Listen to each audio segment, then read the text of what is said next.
우리 중에 어떤 분은 기도를 잘하는 방법이 무엇인지에 대해 궁금해합니다. 기도의 방법에 따라서 하나님의 응답이 다르다고 생각하기 때문입니다.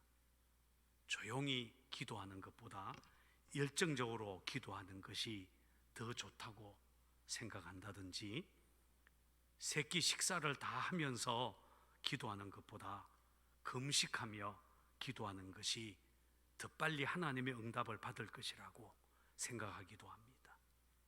또 낮에 기도하는 것보다 새벽이나 한밤중에 기도하는 것이 더 능력이 있고, 교회에서 기도하는 것보다 기도원이나 산에 올라가서 기도하면 하나님이 더 빨리 응답하지 않겠느냐, 이렇게 생각하는 경향이 있습니다. 또 어떤 분은 교회에서 누군가가 큰 소리로 기도하면, 아니 하나님이 기먹었냐, 왜 그렇게 소리를 지르냐, 기도는 조용히 골방에 들어가서 해야지, 이렇게 시비를 거는 사람도 있습니다. 반면에 어떤 분은 나는 순복음 체질이라서 큰 소리로 간절하게 기도하지 않으면 속이 답답해서 기도가 잘 안 된다, 이렇게 말하는 분도 있습니다. 여러분, 어떻게 기도하는 것이 좋을까요? 사실 아무 상관이 없습니다. 제가 볼 때 사람들은 다 자기 성질대로 기도하는 것입니다. 주님께서는 제자들에게 이렇게 기도하라라고 하셨습니다. 이렇게 기도하라고 가르치신 것은 기도에는 원칙이 있다는 말입니다. 나 좋을 대로 하는 것이 아니라 올바른 방향과 순서를 따라 기도하라라고 하는 것입니다. 그냥 자기 생각대로 기도하면 되지, 꼭 그렇게 원칙을 따져야 되느냐, 이렇게 말할 수도 있습니다. 물론 그렇습니다. 사실 우리는 하나님의 자녀이기 때문에 무엇이든지 원하는 대로 마음대로 구할 수 있습니다. 그러나 우리 주님은 철없는 아이가 그저 자신의 욕망에 따라 헛된 것을 구하는 것처럼 하지 않도록 무엇부터 구해야 할지, 그리고 어떤 것을 구하는 것이 좋은지를 가르쳐 주셨습니다.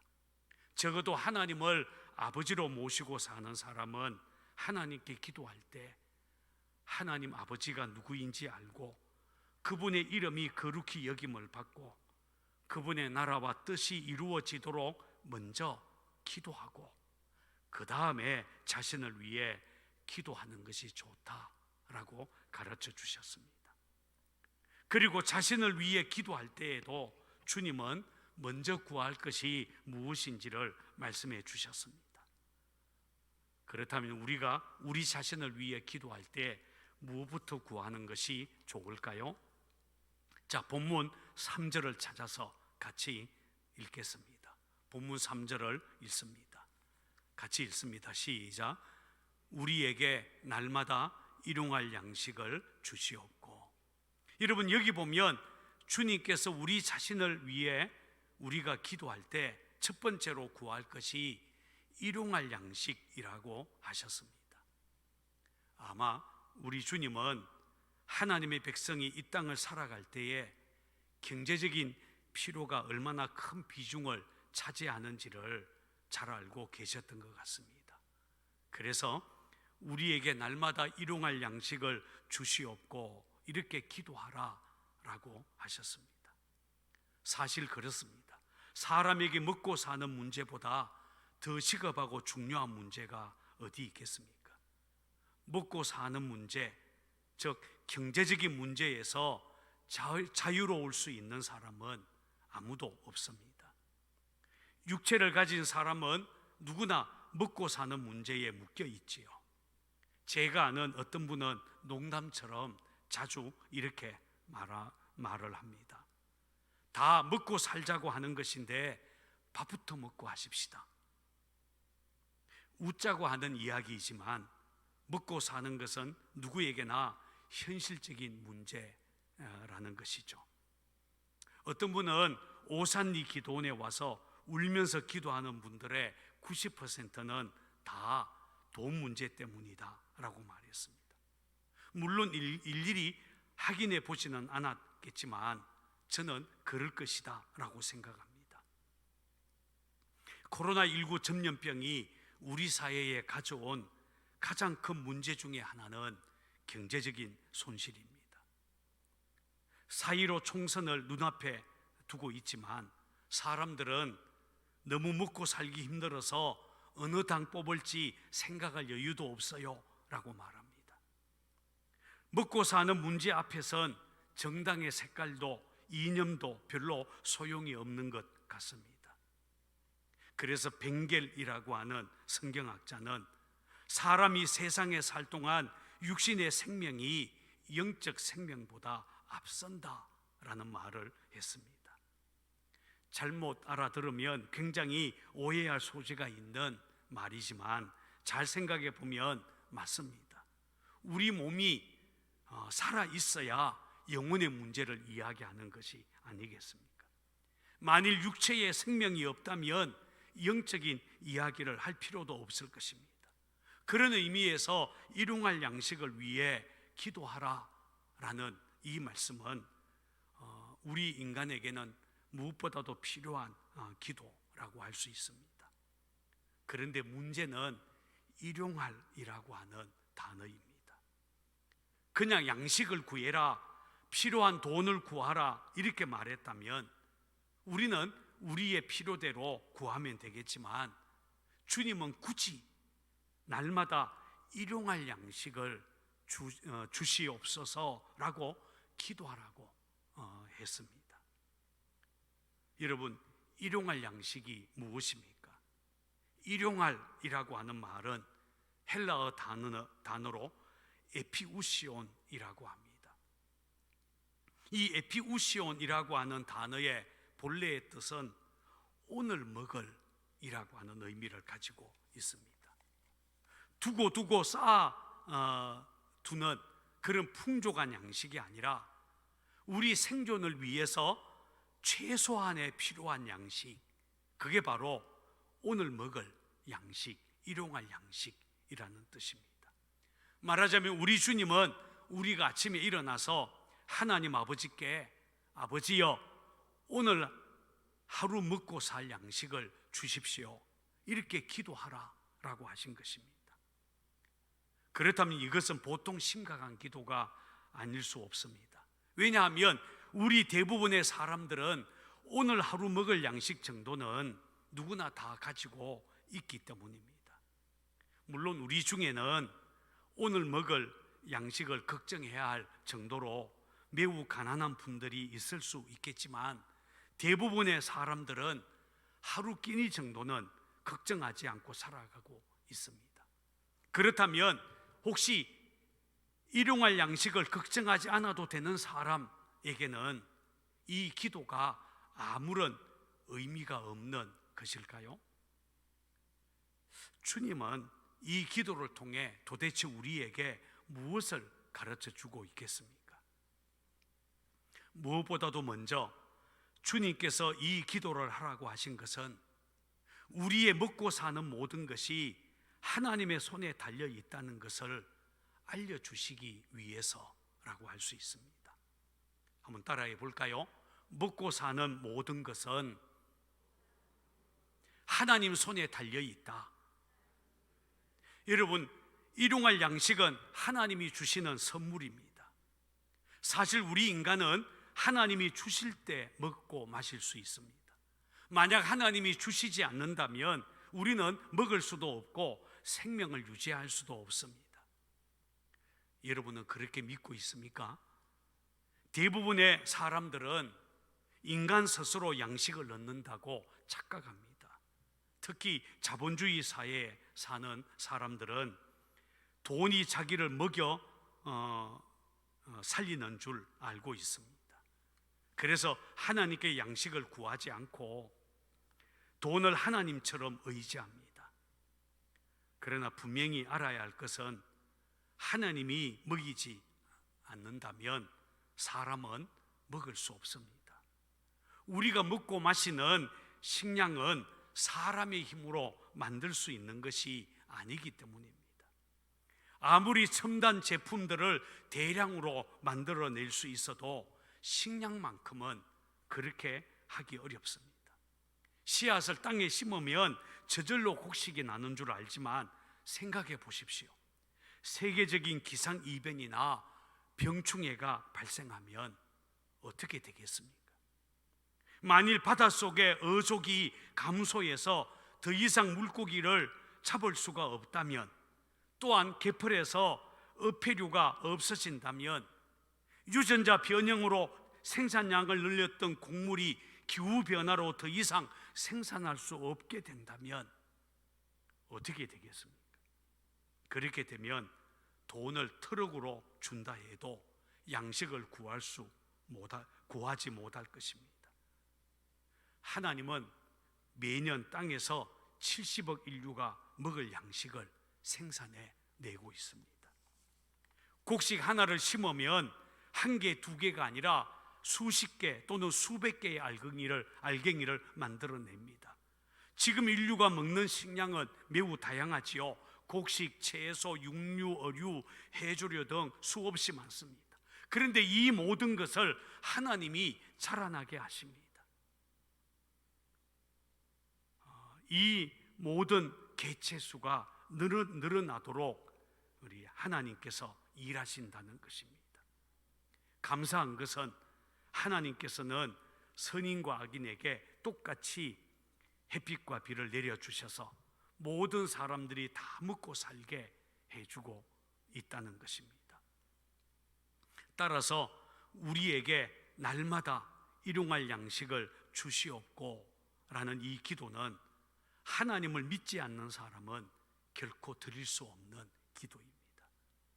이 기도는 하나님이 살아계시고, 그리고 하나님께서 매일 먹고 사는 모든 것을 책임져 주신다는 것을 믿는 사람들이 드릴 수 있는 기도라는 것입니다.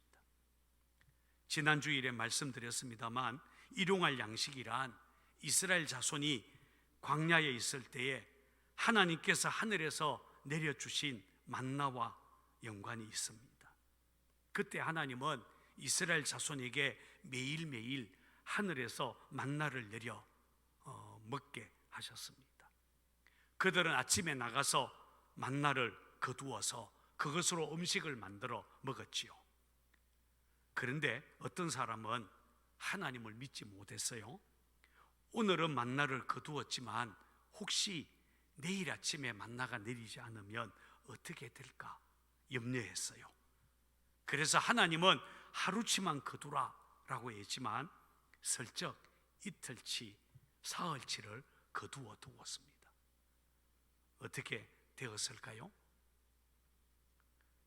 내일 모레 그것을 남겨 두면 거기에서 냄새가 나고 썩고 했습니다. 여러분, 사람들이 염려해서 이틀치, 사흘치를 거둔 것은 하나님을 믿지 못해서입니다. 그것만이 아니라 안식일에는 만나가 내리지 않았기 때문에 여섯째 날 안식일 전날에는 갑절을 거두게 했습니다. 그런데도 안식일에 만나를 거두러 나간 사람들이 있었습니다. 만나를 거두었을까요? 만나가 내리지 않았습니다. 여러분, 하나님을 믿지 못해서 사람들이 그렇게 한 것입니다. 여러분, 하나님은 매일매일 만나를 내려서 일용할 양식으로 그들을 먹여주셨습니다. 지금도 마찬가지입니다. 하나님은 우리를 매일매일 먹이십니다. 이게 진리입니다. 따라서 하나님이 주시는 동안에는 우리가 먹을 수 있지만 하나님이 주시지 않으면 아무도 먹을 수 없습니다. 그래서 억만장자, 백만장자라 할지라도 이 기도를 꼭 해야 하는 것은 우리가 먹고 사는 모든 것이 하나님 손에 달려있기 때문입니다. 우리는 날마다 이 기도를 드리면서 매일의 양식이 하나님이 주시는 것임을 인정하고 고백하면서 이 땅을 살아야 할 것입니다. 둘째, 우리가 이 기도를 날마다 해야 하는 이유는 하나님의 백성은 세상 욕심에 이끌려 살아서는 안 되기 때문입니다. 하나님께서 우리에게 날마다 일용할 양식을 주시옵고 이렇게 기도하라고 하신 것은 우리가 결코 욕심에 이끌려 살아서는 안 되기 때문에 주님의 경고가 이 기도에 담겨 있다라고 생각할 수 있습니다. 사실 모든 사람들은 누구나 다 더 많이 갖고 싶어하고 더 여유 있는 생활을 위해서 경제적인 부를 추구합니다. 더 많이 가지려는 욕심을 이기기가 쉽지가 않죠. 욕심에 이끌려서 죄를 범하는 경우가 얼마나 많이 있습니까? 그래서 야고보서는 욕심이 잉태한 적 죄를 낳고 죄가 장성한 적 사망을 낳느니라 라고 경고했습니다. 이런 유머가 있습니다. 어떤 남자가 길을 가다가 요술 램프를 주었다고 합니다. 남자는 책에서 본 대로 램프를 문질렀습니다. 그러자 램프의 요정이 짠 하고 나오더니 한 가지 소원을 들어드리겠습니다 라고 말했습니다. 그러자 남자는 고민에 빠졌습니다. 왜냐하면 그에게는 한 가지만이 아니라 돈도 필요하고 여자도 있어야 되겠고 결혼도 하고 싶었기 때문입니다. 그는 고민하다가 하는 수 없이 모두 이야기해서 주는 것을 갖기로 하기로 했답니다. 그래서 이렇게 소리를 쳤습니다. 돈, 여자, 결혼. 어떻게 되었을까요? 이 남자는 결국 돈, 여자와 결혼하게 되었다고 합니다. 여러분, 우리 주님은 우리가 욕심을 가지고 연용할 양식을 구하는 것이 아니라 날마다 일용할 양식을 주시옵고 라고 기도하라고 했습니다. 더 많은 것을 가지고 싶다는 욕심을 품고 기도하는 것은 하나님이 기뻐하는 기도가 아니라는 것입니다. 그런 의미에서 이 기도는 참 불편하고 어려운 기도 중에 하나입니다. 그런데 여러분, 우리에게 필요한 일용할 양식이라면 어느 정도를 말하는 것일까요? 혹시 성경이 말하는 일용할 양식이 겨우 하루 3끼 입에 풀칠할 정도의 수준이겠습니까? 그런 것은 아닌 것 같습니다. 어떤 목사님은 이 부분을 이렇게 주석을 했습니다. 일용할 양식이란 하나님의 백성이 이 땅을 살아갈 때 영혼을 해치지 않고 동시에 건강도 유지할 수 있는 적정선의 경제적인 필요이다. 여러분, 적정선이라는 말이 참 가슴에 와닿지 않습니까? 너무 배가 불러서 하나님이 어디 있냐? 하나님은 필요 없다라고 말하는 교만한 죄를 짓지 않을 정도의 적정선. 또 반대로 너무 가난해서 도둑질을 하거나 하나님의 이름을 욕되게 하는 일을 하지 않을 정도의 적정선. 그것이 바로 성경이 말하는 일용할 양식이다 라고 할 수 있다는 것입니다.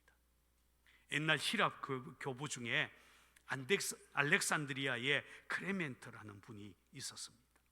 이분은 재물은 구두와 같다라고 하는 기가 막힌 말을 했습니다. 우리가 알다시피 구두는 무작정 크다고 좋은 것은 아닙니다. 발에 딱 맞아야 편하고 좋은 구두가 아닙니까? 이 세상의 물질도 마찬가지입니다. 돈이 많다고 무조건 좋은 것이 아니라는 말이죠. 자기에게 맞아야 한다는 것입니다. 갑자기 로또 복권에 당첨이 되었다고 그 사람이 행복해질 수 있겠습니까? 그렇지 않습니다. 또 화려하고 사치스러운 옷을 입었다고 행복하다 이렇게 착각해서는 안 된다는 것입니다. 자기 분수에 맞지 않는 사치함은 오히려 그 사람의 영혼을 해칠 수가 있습니다. 그렇기 때문에 우리는 우리에게 날마다 일용할 양식을 주시옵고 이렇게 기도하면서 우리에게 매일 필요한 만큼 적정선의 양식, 넘치지도 않고 그렇다고 모자라지도 않게 우리를 채워주시는 그 하나님의 은혜를 우리의 가슴에 늘 새겨야 할 줄 압니다. 세 번째, 우리는 이 기도를 드리면서 일용할 양식이 내가 아니라 우리에게 필요한 것임을 기억해야 합니다.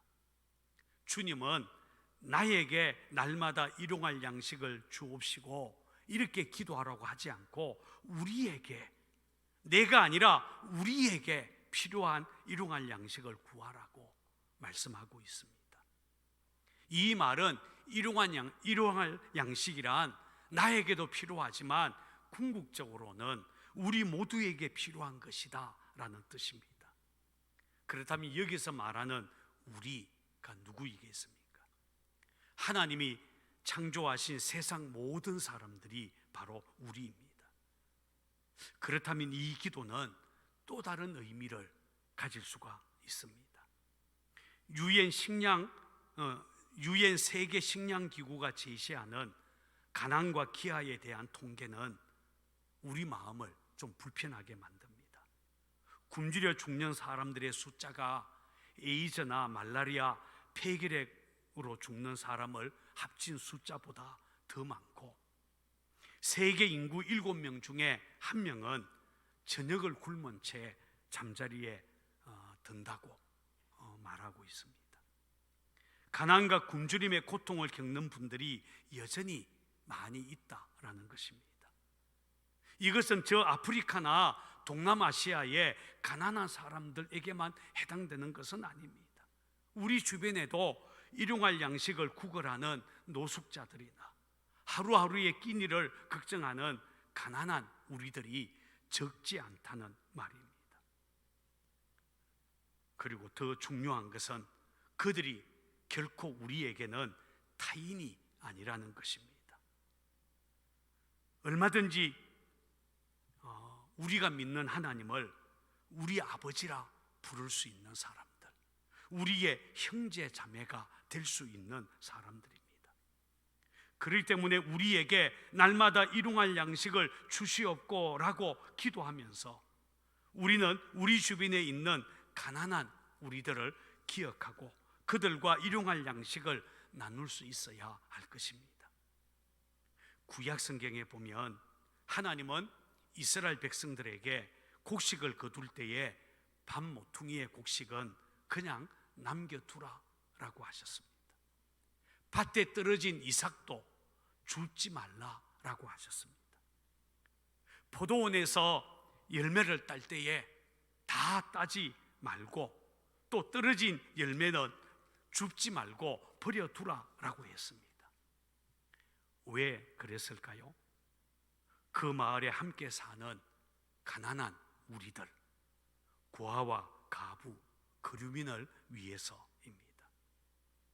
물론 가난이란 나라님도 구제할 수 없다 이런 속담도 있고 인간의 내면에 도사리고 있는 탐욕이 치료되지 않는 한 결코 가난의 문제는 해결될 수 있는 것이 아니지만 그럼에도 불구하고 하나님의 백성들이 먼저 우리에게 일용할 양식을 주시옵고 이 기도를 하면서 우리 주변의 가난한 우리와 나누는 삶을 살아가도록 우리에게 말씀하고 있는 것입니다. 마지막으로 우리는 이 기도를 드리면서 우리 육신에 필요한 일용할 양식과는 또 다른 일용할 양식이 있어야 한다는 것을 기억해야 됩니다. 육신을 위한 이러한 일용할 양식이 있다면 그것 못지않게 우리에게 필요한 또 다른 일용할 양식이 하나 더 있는데 여러분, 그것이 무엇이겠습니까? 바로 우리 영혼의 일용할 양식이라고 할 수 있습니다. 여러분, 누가 뭐라고 해도 사람은 영적인 존재입니다. 그래서 사람은 먹을 것만 가지고는 결코 만족할 수 없는 존재들입니다. 성경에 보면 예수님께서 광야에서 40일 동안 금식 기도를 하신 후에 마귀에게 3가지 시험을 받았습니다. 첫 번째 시험이 돌들로 떡덩이가 되게 하라라고 하는 것이었습니다. 40일 동안 금식하신 주님에게 이 말이 얼마나 달콤한 유혹이었겠습니까? 그러나 주님은 마귀의 유혹을 물리치면서 이렇게 말씀하셨습니다. 사람이 떡으로만 살 것이 아니요 하나님의 입으로부터 나오는 모든 말씀으로 살 것이라. 여기서 주님은 사람이란 일용할 양식만 있으면 만족하는 그런 육적인 존재가 아니라 하나님의 말씀으로 사는 영적인 존재라는 사실을 확인시켜 주셨습니다.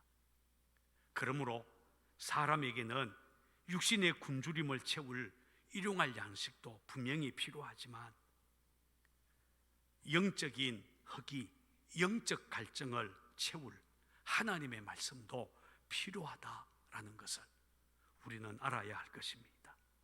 어쩌면 우리 사회의 많은 문제들은 육신의 배만 불릴 줄 알았지 영혼의 허기를 채울 줄 모르는 데서 왔다, 이렇게 말을 해도 과언이 아닐 것입니다. 보세요, 아무리 좋은 음식을 배불리 먹어도 영혼의 허기가 채워지지 않으면 사람들은 방황하게 됩니다. 여러분, 세상의 재미, 오락으로서는 결코 채울 수 없는 영적 갈급함을 가진 존재가 우리 사람이라는 것입니다. 이런 우리 인간의 영적인 허기, 영적 갈급함은 하나님으로만, 하나님의 말씀으로만 채울 수 있다. 이게 성경의 진리입니다. 성경은 굶주린 사람들을 먹이기 위해 예수 그리스도께서 이 땅에 오셨다고 말합니다. 예수님께서는 이 땅에 오셔서 이렇게 말씀하셨습니다. 나는 하늘에서 내려온 살아있는 떡이니 사람이 이 떡을 먹으면 영생하리라. 내가 줄 떡은 그 세상의 생명을 위한 내 살이니라. 맞습니다. 우리에게 마치 일용할 양식이 필요한 것처럼 우리에게는 생명의 떡이신 예수님이 필요합니다. 그래서 예수님을 마음에 영접하고 그분을 인생의 구원자로 받아들여야 그 사람은 영생을 얻고 영적인 허기, 영적 갈급함을 해결받을 수 있게 될 것입니다. 그러므로 우리는 날마다 일용할 양식 주십시오, 이렇게 기도하면서 육신의 일용할 양식만이 아니라 우리 영혼의 일용할 양식인 예수님을 날마다 찾고 날마다 구하고 날마다 예수님으로 만족하며 살아가야 할 것입니다. 여러분, 주님은 제자들에게 기도를 가르치면서 이렇게 기도하라라고 하셨습니다. 특히 우리에게 날마다 일용할 양식을 주시옵고라고 기도하라고 하셨습니다. 우리는 매일 이 기도를 반복하면서 하늘 아버지께서 우리를 먹이신다라는 것을 믿어야 할 것입니다. 그리고 더 쌓아두고 싶어하는 세상 욕심 대신에 우리 주위에 항상 있는 가난한 우리들, 가난한 이웃들과 함께 나누는 삶을 사는 것이 하나님의 백성다운 삶임을 배워야 할 것입니다. 무엇보다도 육신의 피로만이 아니라 우리 영혼에게 일용할 양식, 우리의 영혼의 양식이 되시는 예수 그리스도가 우리에게 필요하다라는 사실을 알고 날마다 예수님을 구하는 저와 여러분들이 되어야 할 것입니다. 천국 백성이 그날그날 필요한 일용할 양식을 구하는 것이 어쩌면 세상 사람들의 눈에는 궁색하고 초라하게 보일 수 있겠지만 결코 그렇지 않습니다. 이 기도야말로 진짜 천국 백성이 드릴 수 있는 믿음의 기도가 아니겠습니까? 오늘 저는 우리 상곡교회 성도들이 우리에게 날마다 일용할 양식을 주시옵고 라는 이 기도를 들으면서 매일매일 하나님이 주시는 것으로 만족하고 매일매일 예수님으로 만족하며 살아가는 사람들이 되기를 바랍니다. 그러니 매일 기쁨으로 이 기도를 하십시오. 그리고 이 기도를 통해서 세상 유혹을 이겨내는 하나님의 백성들이 되기를 주의 이름으로 축원을 드립니다.